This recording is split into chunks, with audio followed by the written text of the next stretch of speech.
Muito bem, estamos de volta com o Boa Noite Rio Branco aqui na sua TV Rio Branco, canal 8 SBT. Desde já, muitíssimo obrigado pela sua audiência, você que nos prestigia na capital e também no interior. Eu tenho o prazer de conversar agora, pela primeira vez, nesse semestre, nós conversamos no primeiro semestre, com o professor Nilson Euclides, cientista político, professor da Universidade Federal do Acre, também colaborador aqui do nosso programa, da TV Rio Branco também. Seja bem-vindo. Prazer sempre estar aqui com Tudo você. bem? Boa noite. Tudo ótimo. Vamos começar primeiro pelo plano nacional, depois a gente regionaliza a nossa política. Fala da nossa cozinha. Depois da queda do Muro de Berlim, o fracasso das esquerdas, do comunismo na União Soviética, reunidos aqui no Brasil, precisamente em São Paulo, algumas lideranças do Brasil, evidentemente, de Cuba, da Venezuela e outras lideranças de esquerda com ideologia comunista, socialista comunista. E criaram o tal Foro de São Paulo, que tinha o objetivo de reorganizar a esquerda, criar um novo projeto, enfim. E acabou, em alguns momentos, dando certo. Ocorre que agora esse projeto está seriamente ameaçado, né? Alguns fracassos em outros países, a crise sem precedente lá na Venezuela e em outros países, e aqui, ao que tudo indica, pelo menos do ponto de vista econômico, esse programa será, se não derrotado, mas interrompido. Queria que o senhor fizesse uma análise mais profunda sobre tudo isso e o que pode acontecer, o que pode vir por aí. Bom, em primeiro lugar, que grupos ideológicos, partidos políticos e movimentos sociais se reunirem em determinado momento histórico e apresentarem propostas e projetos daquilo que pensam da sociedade, é válido, né? E o que a gente tem que avaliar é quais são as consequências disso. Do ponto de vista do efeito positivo disso, na América Latina, com raríssimas exceções ali na Venezuela, no Brasil pouco se viu de um resultado de uma política que pudesse, pelo menos, se aproximar do que a gente conhece como socialismo. Eu acho que os governos, a partir de 2003, do PT com o Lula, repetiram, na verdade, programas econômicos, aqui e acolá, com os ajustes aqui, mas dentro daquilo que a gente conhece como uma sociedade capitalista e de uma ideologia liberal. Não houve nenhuma mudança de estrutura, nenhum movimento que pudesse apontar que o Brasil, como o país mais importante do continente, estivesse caminhando para um programa de implementação de um socialismo. Pelo contrário, o Brasil caminhou dentro de uma economia liberal, com alguns ajustes, algumas políticas sociais e políticas econômicas que favoreciam o mercado interno, mas nada disso, nada nem por sonho, nem se aproximou à implantação de um governo que pudesse, pelo menos, ser denominado como socialista. Não, em parte o senhor tem razão. Não por acaso, no primeiro mandato do presidente Lula, ele chamou para comandar a economia, que foi candidato agora pelo MDB, Henrique Meirelles, que tinha sido eleito deputado federal pelo PSDB de Goiás, então era um tucano nato. Mas, do ponto de vista da condução da política, não da política econômica, a questão social e outros setores da gestão pública, tinha algo mais parecido com o socialismo. Olha, eu fico assim, desculpa, mas eu fico assustado. O que a política social dos governos petistas tem a ver com o socialismo? Se você pegar, por exemplo, os países do norte da Europa, países assim, pobres, né? Vamos chamar Bélgica, Dinamarca, Holanda, todos esses países têm programa de transferência de renda, tem programas que viabilizam, por exemplo, a permanência da mulher dentro da sua casa, fornecendo uma bolsa. E esses países são tidos países de economia aberta e países capitalistas. Por natureza, historicamente, eu acho que a gente não precisa discutir isso. No Brasil, qual foi o movimento que, na verdade, os grupos mais de direita e centro-direita têm em relação aos governos petistas? E aqui não estou fazendo uma defesa, estou falando simplesmente a realidade. Programa de transferência de renda como Bolsa Família, que transfere valores próximos de 150, 200 reais por família, ser considerado como ações e programas que podem colocar o partido que governou o Brasil aí nos últimos 12 anos, né? Como partido socialista, é de uma inocência tremenda, porque isso sequer chega próximo do que a gente conhece como social-democracia. Tá. Na sua opinião, o que pode acontecer com o Brasil caso o Bolsonaro seja confirmado como presidente e que haja uma reviravolta aí e o Haddad vença a eleição? Eu acho que essa é uma eleição que já terminou. Eu não tenho a menor dúvida de dizer que o próximo presidente do Brasil será o candidato do PSL, o Jair Bolsonaro. O que vai acontecer, o que a gente espera, enquanto fazendo uma análise de conjuntura, a gente precisa entender o seguinte: quem é o Bolsonaro que vai assumir a presidência? É o Bolsonaro deputado durante 30 anos, né? Que foi capaz de pronunciar e dizer sandices, ou é o candidato que está se apresentando na propaganda eleitoral? Eu creio, tenho fé, que esse candidato, vencendo as eleições de dia 28, que eu acredito que vai vencer, eu acho que o quadro político eleitoral é irreversível, não vejo a menor possibilidade. Eu acho que o que se espera agora do candidato do PT, o Fernando Haddad, é tentar uma aproximação maior para que essa derrota não seja uma derrota que beire 15, 20 pontos. Então, quanto menor essa diferença, maior capacidade de resistência esse grupo terá dentro do parlamento. Mas o grande problema é saber, o Bolsonaro está indo, venceu o primeiro turno, quase a eleição do primeiro turno, foi para o segundo turno, como um candidato antissistema. Se nós pegarmos as últimas 5, 6 eleições do Brasil, presidencial, nós tivemos 2 grandes partidos disputando o espaço, o PT e o PSDB, e as demais legendas que orbitavam em torno desses 2 grupos políticos.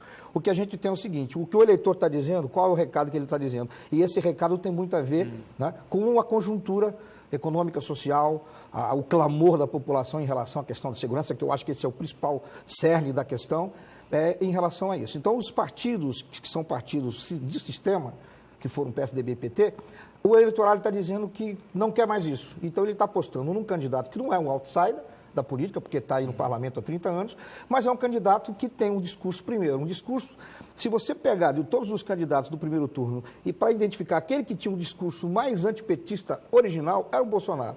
Então, ele soma aí, dentro da sua votação, o grupo, né, os grupos sociais e os eleitores que têm um antipetismo muito forte, essa eleição está demonstrando isso, soma uma grande parcela de pessoas que comungam das ideias do Jair Bolsonaro, deputado do Rio de Janeiro, deputado federal, né, que são ideias que beiram a um fascismo, a uma intolerância, e você tem aí uma grande parcela de eleitorado que está apostando justamente num candidato que eles consideram um candidato antissistema, porque verifica que esses partidos de sistema não atenderam e não conseguiram o objetivo maior, que era, na verdade, levar, né, para essa população que está sofrendo com a violência, com a saúde, com o desemprego, as questões fundamentais, a resolução desses problemas. Vou fazer um pequeno comentário aqui, e na sequência uma pergunta que talvez extrapole um pouco os seus limites, porque aí vai mais para o campo do marketing, mas o senhor é um cara muito inteligente, a sua opinião é muito válida aqui.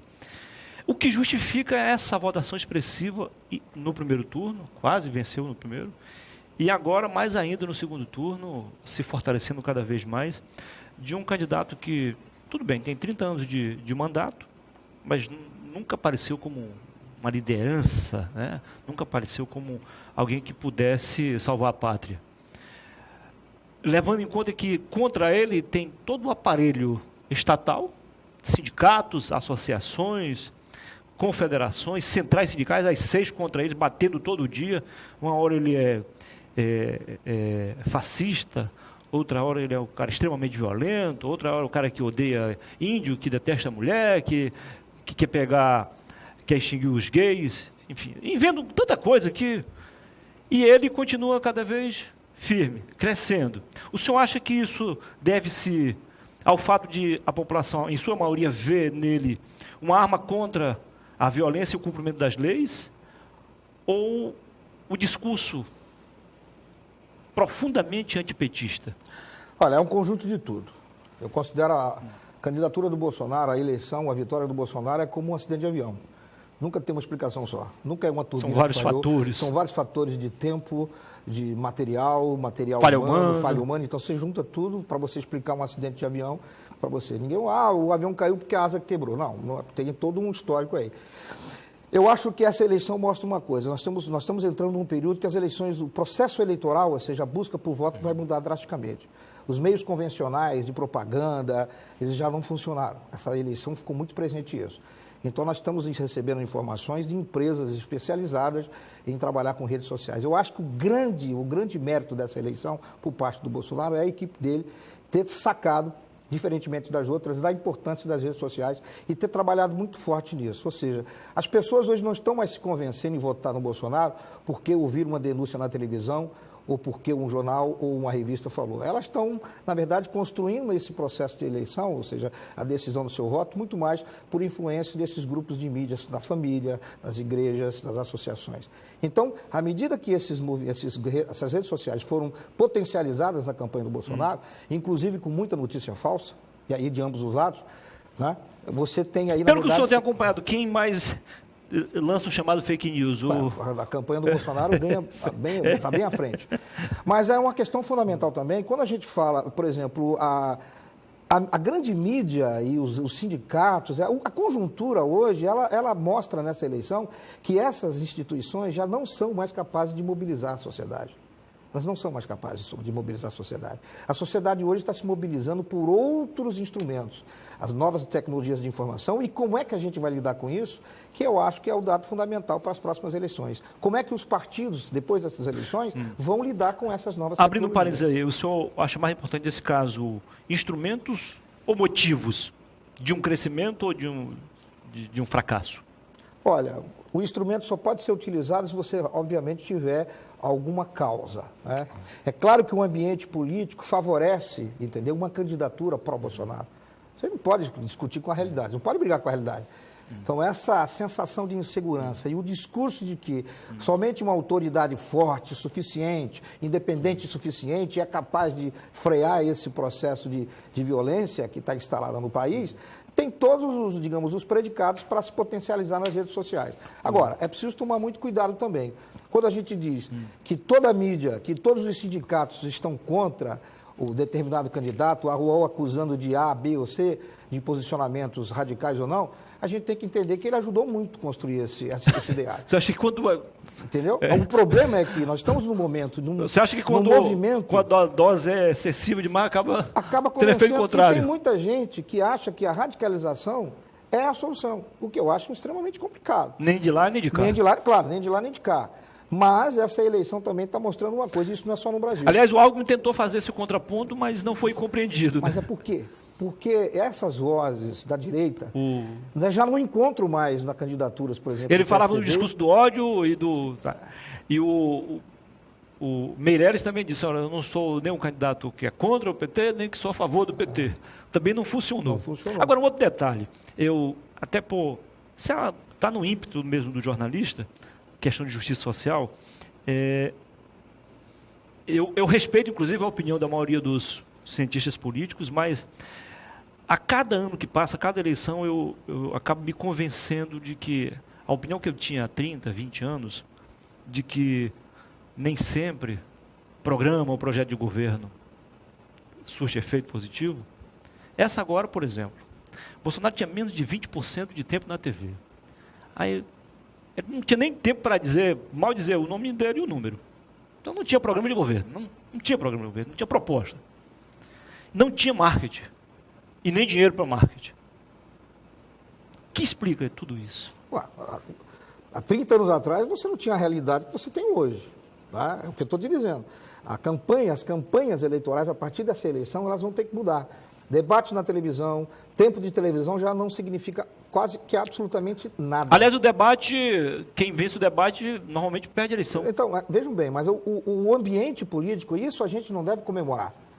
O fato de um candidato estar se elegendo presidente da República sem apresentar um programa, sem participar de um debate, isso não é bom para a democracia. Isso é muito característico em democracias fragilizadas. Mas qual é o pior, professor? Desculpa interrompê-lo. É o cara apresentar um projeto lindo, maravilhoso, um programa de governo, e depois de eleito, jogar na lata do lixo. Pelo menos você vai ter condições de cobrá-lo. E quando você não apresenta nada... Mas tem sido a tônica desde a reabertura democrática. Olha, mas é para isso que serve a democracia. Remédio para governo ruim é eleição. É assim que funciona a democracia. Nós não podemos aqui nos encastelarmos num discurso de que é melhor você ter o que está aí do que o que tinha no passado. Eu acho que o Brasil e a democracia brasileira avançou muito. Avançou muito. Pelo que o senhor falou, o senhor é contra o impeachment, então? Não, o impeachment é um instrumento constitucional. Seguindo as regras, eu acho que está lá na Constituição. Eu não vou brigar com a Constituição. Não é? Não posso fazer isso. Agora, preciso entender que o ambiente... É porque eu vejo alguns democratas aí que são contra, totalmente contra o impeachment. Não, então eles deviam ter falado isso quando fizeram a Constituinte. Porque ela está lá, é um dispositivo constitucional. Eu não posso ser contra o dispositivo constitucional da mesma forma que eu não posso ser contra aceitar a vitória de um candidato que venceu a eleição. Aliás, eu não tive a oportunidade de fazer essa pergunta para o senhor. Vou abrir um parênteses e fazer. Depois a gente segue o nosso caminho normal. Nós estamos corridos nessa entrevista.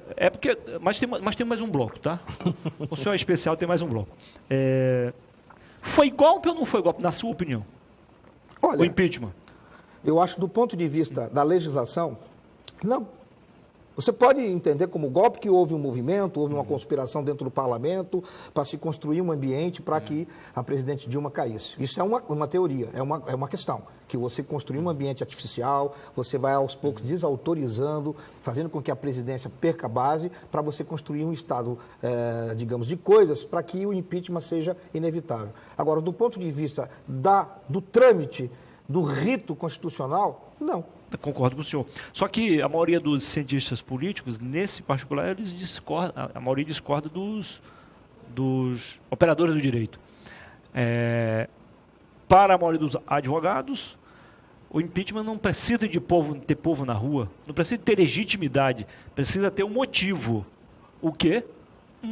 Crime de responsabilidade, independente de ter apoio popular ou não.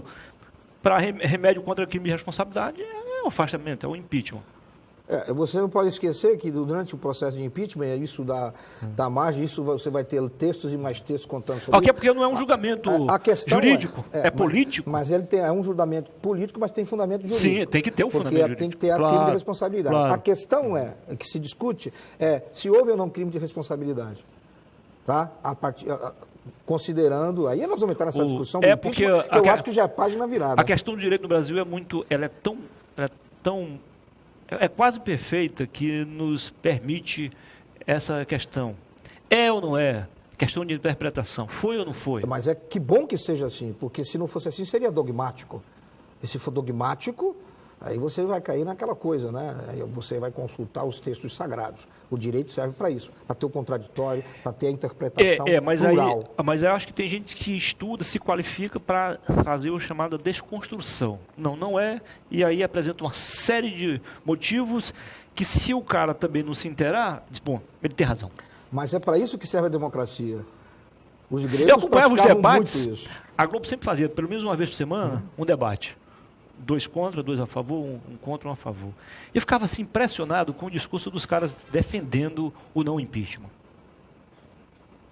Se eu estivesse morando em outro país, eu disse, bom, tá certo, ele tem toda a razão, não tem impeachment aí. Mas eu estava acompanhando aqui, então não sou quadrado, né? Complicado. Vamos ao primeiro intervalo comercial. Daqui a pouco a gente volta para continuar a conversa com o doutor Nilson Euclides. Em 2 minutos.